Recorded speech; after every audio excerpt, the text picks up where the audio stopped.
Have you answered questions about whether you are moving closer, or you believe the U.S. is moving closer to striking Iranian nuclear facilities? Where's your mindset on that? I can't say that, right? You don't seriously think I'm going to answer that question? Will you strike the Iranian nuclear component? And what time exactly, sir? Sir, would you strike it? Would you please inform us so we can be there and watch? I mean, you don't know that I'm going to even do it. You don't know. I may do it. I may not do it. I mean, nobody knows what I'm going to do. I can tell you this, that Iran's got a lot of trouble, and they want to negotiate. And I said, why didn't you negotiate with me before? All this death and destruction. Why didn't you negotiate? I said to the people, why didn't you negotiate with me 2 weeks ago? You could have done fine. You would have had a country. It's very sad to watch this. I mean, I've never seen anything like it. It's so, everyone thought it was going to be the reverse. I didn't think so. And I was telling them, you gotta do something. You gotta negotiate. And at the end, last minute, they said, no, we're not going to do that, and they got hit. Remember 60 days, and then came the 60. 61 is going to become a very famous number. That was one hell of a hit. That first hit. That was one hell of a hit. Not sustainable, to be honest. That's where it ended. It ended on the first night. Yes. Is it too late, though? Do you think it's too late to now? Really, nothing's too late. The only thing too late is Powell. Powell's too late. Too late, Powell. Have the Iranians reached out to you, Mr. President? What? Have the Iranians reached out to you? Yes. And what did you say? I said it's very late. I said it's very late to be talking. Mr. President, we may meet. It's. I don't know. There's a big difference between now and a week ago, right? Big difference. President, you said we may meet. Mr. Powell said we may meet. Is this about Vance and with possibly going to talk about? It's about anybody. They even suggested they come to the White House. It's a big difference. But they've suggested that they come to the White House. That's, courageous, but, it's like not easy for them to do. But they suggest, because I can't go now because of what's going on. I had to come back early from the G7, which was terrific, by the way, in Canada. Really terrific, good people. Is there a possibility of next week or sooner that these? Well, I don't know how much longer it's going to go on. I mean, they're totally defenseless. They have no air defense whatsoever.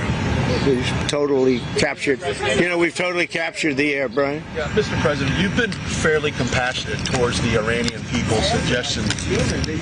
I know a lot of people from Iran, from New York, from Washington, mostly from New York. They're incredible people. They're smart. They're energetic. They can be difficult, but so can you. No, they're great people. They're smart people. And those people are getting the hell beat out of them now.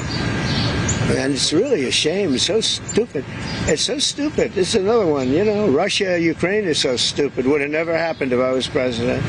You guys agree with that, right? Would have never happened if I was president. Putin would have never done it. And I spoke to him yesterday, and I said, he actually offered to help mediate. I said, do me a favor. Mediate your own. Let's mediate Russia first, okay? I said, Vladimir, let's mediate Russia first. You can worry about this later. But I think that's going to work out too. But so many people have been killed. The big thing with that one is far more people are dead than have been reported in the Ukraine, Russia. Many, many more people. A building falls down, they say nobody was hurt. It's like ridiculous. Question on deportation. Unconditional surrender. Two very simple words. A very simple, unconditional surrender. That means I've had it. Okay, I've had it. I give up. No more. Then we go blow up all the all the nuclear stuff that's all over the place there. No, they had bad intentions. For 40 years they've been saying death to America, death to Israel, death to anybody else that they didn't like. They were bullies. They were schoolyard bullies. And now they're not bullies anymore, but we'll see what happens. Look, nothing's finished until it's finished. War is very complex. A lot of bad things can happen. A lot of turns are made. So I don't know. I wouldn't say that we won anything yet. I would say that we sure as hell made a lot of progress. And we'll see. The next week is going to be very big. Maybe less than a week. Maybe less.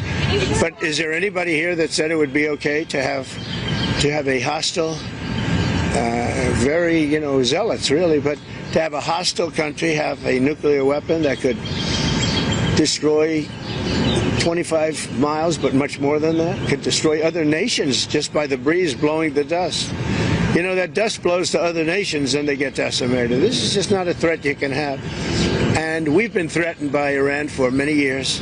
You know, if you go back and look at my history, if you go back 15 years, I was saying we cannot let Iran get a nuclear weapon. I've been saying it for a long time, and I mean it more now than I ever meant it. Yeah. Mr. President, a question on deportations, Mr. President. You said last week that changes would be coming for farmers who have seen a lot of the workers they rely on taken away. But then DHS said this week that worksite enforcement would remain in place, that it's a cornerstone. So what's your message to farmers? We got to get the bad people out of here first, and we're doing that. We're taking them out by the thousands. Murderers, drug dealers, people that are mentally insane from insane asylums.